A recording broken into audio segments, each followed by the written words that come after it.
મિત્રો તમારા બધાનું સ્વાગત છે એક નવા ચેપ્ટરમાં. આપણે આજે એમસીક્યુ સોલ્યુશન જોવાના છીએ.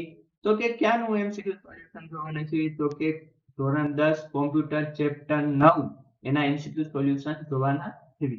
તો કે ફ્લો ચાર્ટની શરૂઆત દર્શાવવા માટે કઈ સંજ્ઞાનો ઉપયોગ થાય?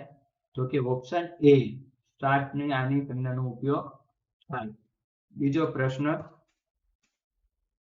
ઝૂમ કરી નાખવી જેથી કરીને તમને બધાને વ્યવસ્થિત દેખાય. નીચેનામાંથી શું સમસ્યાના ઉકેલ માટે યોગ્ય ક્રમમાં સૂચનાઓનો નિર્દેશ કરે છે? તો કે એલ્ગોરિધમ. નીચેનામાંથી કયું ચિહ્ન ફ્લો ચાર્ટમાં શરત તપાસવા માટે વપરાય છે? તો કે હીરો એટલે ડાયમંડ. નીચેનામાંથી કયું ચિહ્ન ફ્લો ચાર્ટમાં આઉટપુટ દર્શાવવા માટે વપરાય છે? તો કે સમાંતર ચતુર્ભુજ એટલે કે પેરેલોગ્રામ. નીચેનામાંથી કયું ચિહ્ન ફ્લો ચાર્ટમાં અંત દર્શાવવા માટે વપરાય છે? તો કે અંડાકાર. જેવી રીતે શરૂઆતમાં બતાવતું હોય તેવું. નીચેનામાંથી કયું વિધાન એલ્ગોરિધમ અને ફ્લો ચાર્ટનો હેતુ જણાવે છે?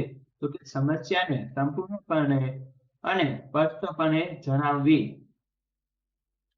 નીચેનામાંથી કઈ સમસ્યાના ઉકેલની તકનીક નથી? તો કે શ્રેણી.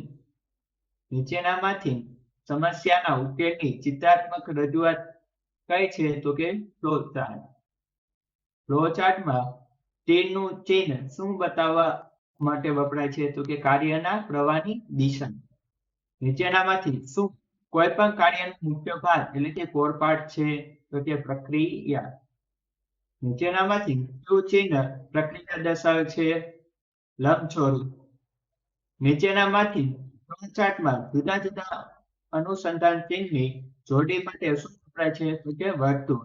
તો મિત્રો વિડીયો પસંદ આવ્યો તો લાઈક કરી દેજો અને બીજા લોકોને શેર પણ કરજો. વંદે માતરમ. જય